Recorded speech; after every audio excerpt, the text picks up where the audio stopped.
బతుకంటే బొమ్మల ఆట అని తెలుసు, కథ అని తెలుసు, కథ అని తెలుసు, కథలన్నీ కంచికే చేరునని తెలుసు, తెలుసు తెర తొలుగుతుందని,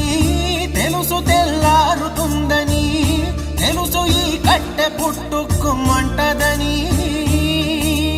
తెలుసు ఈ మట్టి మట్టిలో కలిసిపోతదని, ఎన్ని తెలిసి ఇరకాటంలో పడిపోతావు ఎందుకని మాయా